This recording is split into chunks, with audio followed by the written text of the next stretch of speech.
Assalamualaikum anak-anak. Yuk kita belajar tentang daur hidup hewan. Support channel ini terus ya. Perhatikan ketiga gambar hewan tersebut. Pernahkah kamu melihat ketiga hewan tersebut? Di manakah kamu melihatnya? Bagaimana perasaanmu ketika melihat ketiga hewan tersebut? Perhatikanlah bahwa ketiga hewan merupakan hewan muda yang baru saja dilahirkan dan menetas. Setiap hewan memiliki cara tersendiri dalam proses perkembangbiakannya. Hewan-hewan tersebut mengalami proses pertumbuhan dan perkembangannya berbeda satu sama lain. Proses ini dinamakan proses daur hidup atau siklus hidup. Hewan sebagai salah satu komponen ekosistem memerlukan lingkungan yang baik untuk berkembang biak. Perubahan ekosistem dapat mempengaruhi perkembangbiakan. Setiap hewan mengalami tahapan perkembangan tersendiri dan khas. Tahapan pertumbuhan dan perkembangan suatu hewan disebut daur hidup. Di dalam daur hidupnya, ada hewan yang mengalami perubahan bentuk, ada yang tidak.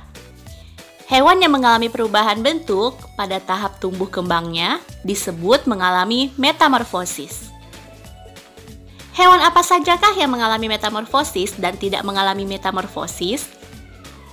Berdasarkan perubahan bentuknya, metamorfosis dibedakan menjadi metamorfosis sempurna dan tidak sempurna. Metamorfosis sempurna terjadi ketika hewan mengalami perubahan bentuk yang sangat berbeda pada setiap tahap perkembangannya. Contoh hewan yang mengalami metamorfosis sempurna adalah katak dan kupu-kupu. Kupu-kupu berkembang biak dengan cara bertelur. Kemudian, telur menetas menjadi ulat atau larva yang aktif mencari makanan. Setelah cukup mendapatkan makanan, ulat berubah menjadi pupa atau kepompong yang tidak bergerak dan melekat pada bagian pohon. Pupa merupakan masa istirahat sebagai persiapan menjadi kupu-kupu dewasa.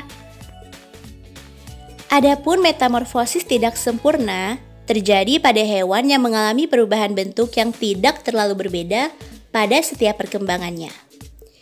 Hewan kelompok ini tidak mengalami fase larva dan tidak mengalami fase pupa. Contoh hewan yang mengalami metamorfosis tidak sempurna adalah kecoa. Kecoa berkembang biak dengan bertelur.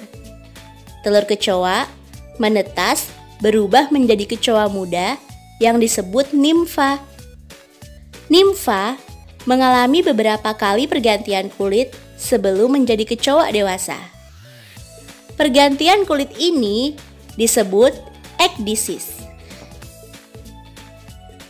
Selain serangga dan katak, hewan lain mengalami daur hidup tanpa metamorfosis atau tanpa mengalami perubahan bentuk. Contoh jenis hewan yang tidak mengalami metamorfosis adalah ikan dan kadal. Ikan hidup di air dan berkembang biak dengan bertelur. Telur ikan menetas lalu menjadi ikan muda, kemudian menjadi ikan dewasa. Bentuk ikan muda dan ikan dewasa tidak banyak mengalami perubahan. Demikian juga dengan kadal. Setelah bertelur, telur kadal akan menetas dan muncullah kadal muda. Seiring dengan waktu, kadal muda tumbuh dan berkembang menjadi kadal dewasa yang siap bertelur kembali setelah melakukan perkawinan dengan kadal dewasa yang lainnya. Nah, sekarang coba perhatikan dan pelajari peta pikiran yang berisi pikiran utama dan informasi penting yang membantu kita agar kita lebih mudah memahami materi pelajaran yang baru saja kita pelajari. Dalam peta pikiran berikut, kita dapat mengetahui bahwa daur hidup hewan dibagi menjadi dua. Yang pertama, daur hidup hewan dengan metamorfosis. Dan yang kedua, daur hidup hewan tanpa metamorfosis. Adapun daur hidup hewan dengan metamorfosis terbagi lagi menjadi dua bagian.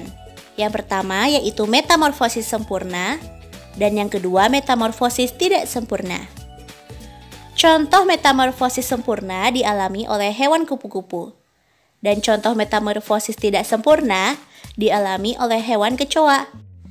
Sementara itu, Daur hidup hewan yang kedua yaitu daur hidup hewan tanpa metamorfosis.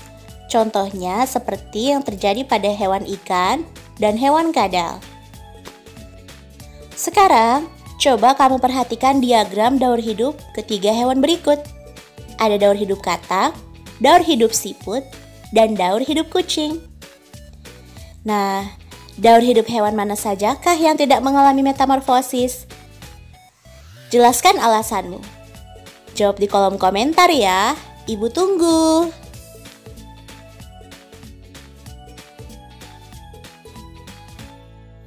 Baiklah anak-anak, sampai di sini dulu ya penjelasan dari Ibu. Terima kasih atas perhatiannya. Jangan lupa subscribe biar nggak ketinggalan materi berikutnya. Wassalamualaikum warahmatullahi wabarakatuh.